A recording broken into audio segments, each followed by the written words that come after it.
ئەو شو عالەمەکە دیار لە خەونی دیبڕاس هاتنە بازاڕی بەرامبەر بە دینار ئەوە بوویتە چەند؟ وەڵڵای احتیمالی دابەزی نییە لەگەڵ خراپە لۆ مەگە بێتە خوارێ لۆم باشە بی ئەشیا دێتە خوارێ بەهای دۆلار بەرزبوونەوەیەکی یەکجار گەورەی تۆمار کرد. سڵاوتان لەبێت من کەیفی حەسەنەرکی من ئێستا لە ناو بازاڕی دراوی شاری هەولێرم. لێرە گەرمگوڕیەکی یەکجار گەورە هەیە کە لێرە کڕین و فرۆشتن بە دۆلارەوە دەکرێت. ئەو بەرزبوونەوەی کە دۆلار بەسەر دینار تۆماری کردووە کاریگەری ڕاستەوخۆی کردوتە سەر بازار. لەسەر ئەو بابەتە دەچمە لای کاکاشم کە ئەنجومەنی بازاڕی دراوی شاری هەولێرە. کاکاشم سڵاوت سپاس بۆ دەرفەتان. دۆلار بۆچی وای لێ هات؟ دۆلار على اساس بعضی دانەسە گومرجی على اساس لە هیچ قرارێک دەرنەچوە لە هیچ قرارێک دەرنەچوە کە دۆلار گران دەبێ باقی مرکزی بە 130 دلار عالەمەکە شەوەش لەو گۆڕێ ئەو قەرەباڵغیان پێیا کرد ئەو دۆلاریان گران کرد دۆلار دادەبەزی دۆلار هیچ ئەساسەچی نییە کە گران بووە هیچ ئەساسەچی نییە دۆلاری گران خەڵکەکە یعنی على اساس بازیایتە سەر گومرگ و سمۆک تشتی هێستا قرارەکە نام دەرچۆیان دەنەچوە باقی مرکزی دۆلار هەوەچی خۆیتی هیچ قرارێک لە باقی مرکزی دەرنەچوە کە دۆلار گران بی دۆلار دەبێتە 140,000 دینار تقریبا دیتەوە سعرەکەی خۆی چەند ڕۆژێ هەفتەک لەوەی پێشتر دوێنێ بە 144 بوو ئەو شو عالەمەکە دیار لە خەونی دیبڕاس هاتنە بازاڕی هیچ قرارێک دەرنەچوە هیچ ئەوراقێک دەرنەچوە دەکرێت کە باج زیاد کراوە ئەمە ڕاستە؟ باجی سەر شمەک و جلوبەرجی گومرجی هەرەوەندەیە باج چ مشکلەی لەگەڵ کاریگەری دروستکردە هیچ على اساس دۆلاری گران کە باقی مرکز دەرێ تەغییرمان بە سعرەکەی نەکردەوە چی خۆیتی کاری بەرزبوونەوەی چی بوو لە ناکاو عالەمەکە بەخۆی سیقەی بەخۆنیە و دێ غاردە بە غاردان دەکرێتەوە بەیانی بە 149 بۆ لە دابەزینە وەرە خوارێ دەڕوە لەم دوو ڕۆژەدا دۆلار دێتە خوارەوە بەرز دەبێت وەڵڵای احتیمالی دابەزی نییە دۆلار دەبێت بە 200,000 دینار نابتێ کاکە نابتێ خۆ باقی مرکزی گرانی نەکردێ بەچ ببتێ باقی مرکزی گرام کە بەس باقی مرکزیەوە چی خۆی بە 130 دۆزیاد دەکات وەڵا چیم خەڵکە لە خۆی بابرەکە زۆر مشەوەش بوو گونانم شۆشەکە نما ئینشاءڵڵا نانە خەڵک تێگەیش بڕک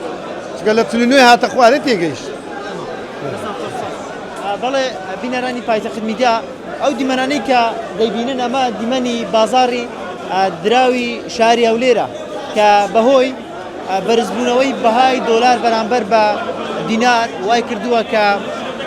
بازار ئاڵۆزی تێدا بکەوێتن ئەمەش چونکە بەرزبوونەوەی دۆلار کاریگەری بەسەر بژێوی ژیانی هاوڵاتیانەوە هەیە هەر کاتێک کە دۆلار بەرز ببێتەوە بەرامبەر بە دینار ئەوە بوویتە چەند؟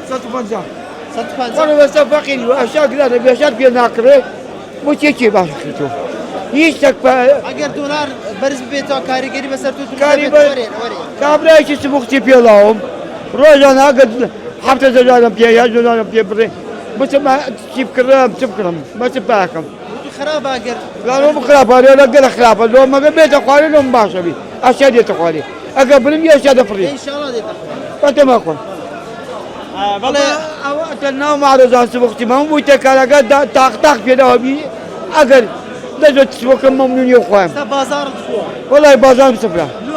عالەمیان بەجێگا عالەمیان بەتیمنا بەخوایك دینیان بەدەداکەن یعنی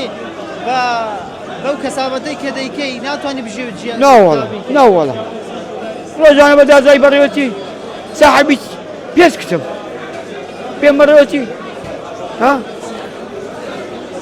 دۆخی ژیانت قورسە دۆخی ژیانمە تا قورس قورسە تا بری بەست ئینشاءڵڵا خوای گەورە بۆ دەکاتەوە ئەتەمای خوۆن ئینشاءڵڵا خوای گەورە دەرگای بۆ دەکاتەوە ئینشاءڵڵا ئەو ڕۆژانە ئەمە ڕۆژانەتە چەندە ڕۆژانە 12,000 بەڕێوەچم قورسە خۆلێس کارەبا لە سەمان گرام بوو لە سەعات چەندەوە لە سەعات لاودێنم نوێی بەیانەوە ئەرێ وەڵام تا سەعات چەند دەمینێەوە ئێستا سەعات چەندە ئێستا سەعات 3:30 3:30 تاوە مەحران لێمە بازاڕی ئەویش پێوی دەکڕم اي ما هو لجوم مالي ان شاء الله خوای گەورە قوت دەدا بەتەمام. بەڵێ بینەرانی پایتەخت میدیا وەکو ئاماژەم پێکرد کە بەهای دۆلار بەرامبەر بە دینار بەرزبوونەوەیەکی یەکجار گەورەی بەخۆی بینیوە تاوەکو 150,000 دینار ڕۆژ بەڵام دواتر دابەزی بۆ 149 دواتر بۆ 148 و نیو وەکو ئاماژەم پێکرد هەر کاتێک کە بەهای دۆلار بەرامبەر بە دینار بەرز ببێتەوە ئەوە کەلوپەلی بازاڕیش نرخەکەی بەرز دەبێتەوە کە پایتەختە بەڵێ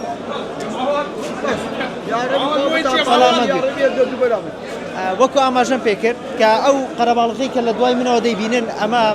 کڕین و فرۆشتنە بە دۆلار دوای ئەوەی کە دۆلار بەرز بووەوە